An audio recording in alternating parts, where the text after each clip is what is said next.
Buenos días, somos el equipo número 4, integrado por Juan José Lira, Jennifer Galindo, Sarai Hawley, Luis Nava y Yasmín Olmedo. Les presentaremos el problema 18.b-2, aplicando un balance de materia estable. Nuestro caso de estudio constará de la difusión a través de una película de gas estancada. El problema nos pide el error al desperdiciar el término de la convección de evaporación, el cual consta de tres incisos. El inciso A nos pide que se trabaje de nuevo el tema 18.2, el cual nos dice que se analizará el sistema de difusión como se muestra en la figura, donde el líquido A se evapora en el gas B. Se supone que ahí hay algún dispositivo que mantiene el nivel del líquido A. Justo en la interfase del líquido gas, la concentración en la fase gaseosa de A, que se expresa como fracción molar, es XA1. Esto se toma como la concentración en la fase gaseosa de A, correspondiente al equilibrio con el líquido en la interfase. El inciso A nos pide que se desperdicie el término de la convección, el cual es la concentración de A por la suma de los flux de A más B en la ecuación de Fick modificada. El inciso B nos pide obtener el resultado del inciso A partir de la ecuación 18.2-14, haciendo una aproximación apropiada. El inciso C nos pregunta qué error se comete en la determinación de la difusividad de AB en el ejemplo 18.2-2, si se utiliza el resultado del inciso A. Y aquí se puede ver la idea de Fick modificada, así como el diagrama de nuestro caso de estudio, el cual consta de una probeta con un líquido A y un gas estancado B. En el inciso A se nos pide que usemos la ecuación de Fick modificada, la cual nos dice que el flux de A es igual a menos la concentración por la difusividad de A respecto a B, por el gradiente de la concentración de A respecto a la posición Z. Esto más la concentración de A por la suma del flux de A más el flux de B. Y esto nos indica que hay que despreciar el término de la multiplicación de la concentración de A por la suma de los flux de A más el flux de B. Si eliminamos esto, nos queda que el flux de A es igual a menos la concentración por la difusividad de A respecto a B, por un gradiente de la concentración de A respecto a la posición Z. Pero ahora, esta diferencial es total. Ahora vamos a aplicar un balance de materia, en el cual entra flux de A en un área transversal S en posición Z y sale flux de A en una sección de un área transversal S en una posición Z más delta Z. Esto lo vamos a dividir entre delta Z por el área transversal S, por lo que nos queda que esto es igual a 0. Y le vamos a aplicar un límite, no sin antes haber cambiado de posición para así poder cambiar los signos. Aplicando este límite, nos resulta una derivada total de flux de A respecto a la posición Z, esto igual a 0.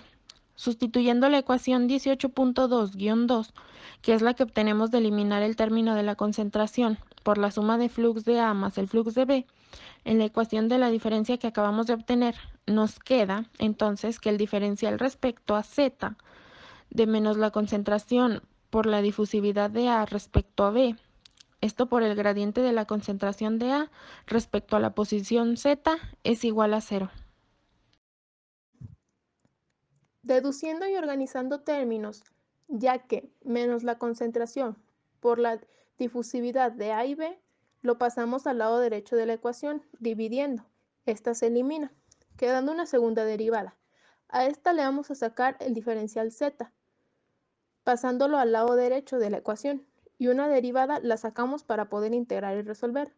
La integral se elimina con el diferencial, y la integral del diferencial Z es igual a Z, eliminándose con el 0, por lo que nos queda el diferencial de la concentración de A respecto a la posición Z es igual a una constante, C1.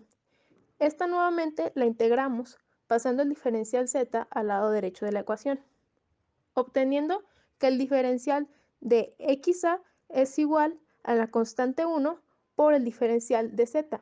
Integramos y el diferencial se elimina con la integral y la diferencial de dz es igual a z, por lo que nos queda la constante 1 por z más la constante 2. Para evaluar las constantes de la ecuación que obtuvimos anteriormente, vamos a aplicar las condiciones límites. Aplicando la primera condición límite, tenemos que x(a1) es igual a c1 por z2 más c2.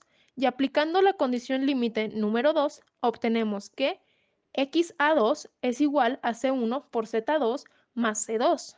Resolviendo simultáneamente las ecuaciones con pasos algebraicos, obtenemos que c1 es igual a la resta de la segmentación de x(a1) menos x(a2) entre z2 menos z1, y que c2 es igual a x(a1) más la segmentación de x(a1) menos x(a2) entre z2 menos z1, esto multiplicado por z1. Sustituyendo estas constantes en la ecuación resultante de la integración, obtenemos que la concentración de A es igual a menos la segmentación de x(a1) menos x(a2) entre z2 menos z1 por z, más x(a1) más la segmentación de x(a1) menos x(a2) entre z2 menos z1, esto por z1. Simplificamos y finalmente obtenemos que x(a1) menos x(a) sobre x(a1) menos x(a2) es igual a z menos z1, esto entre z2 menos z1. Y así podemos determinar la concentración del componente A. A continuación, obtendremos el resultado del inciso A partir de la ecuación 18.2-14, haciendo a su vez una aproximación apropiada. Para poder obtener el resultado del inciso A mediante la ecuación 18.2-14, tendremos que emplearla mediante una serie de Taylor, de igual forma como se hizo para obtener la ecuación 18.2-16. A continuación, se mostrará el desarrollo matemático que se hizo en relación con el ejemplo para obtener dicha ecuación.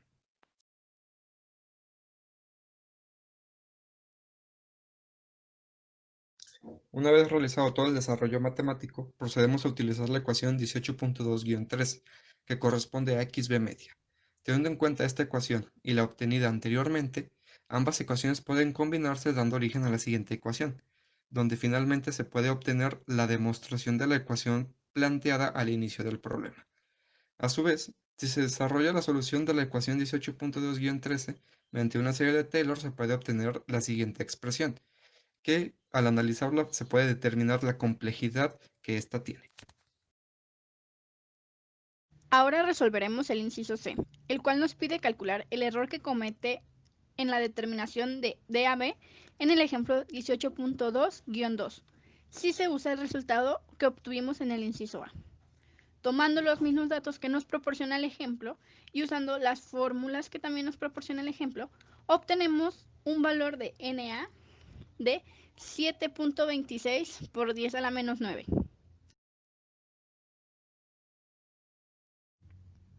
Después emplearemos la ecuación de DAB, en la cual nos dice que DAB es el resultado de DAZ por RT sobre P por menos la diferencial de XA sobre DZ.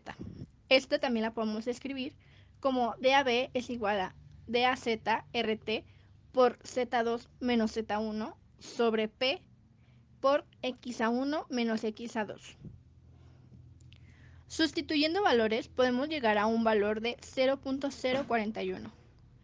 Ahora pasaremos a calcular el error, el cual es igual al DAB obtenido menos el DAB del ejemplo sobre el DAB del ejemplo por 10. Sustituyendo los valores podemos llegar a un valor de 0.79% de error.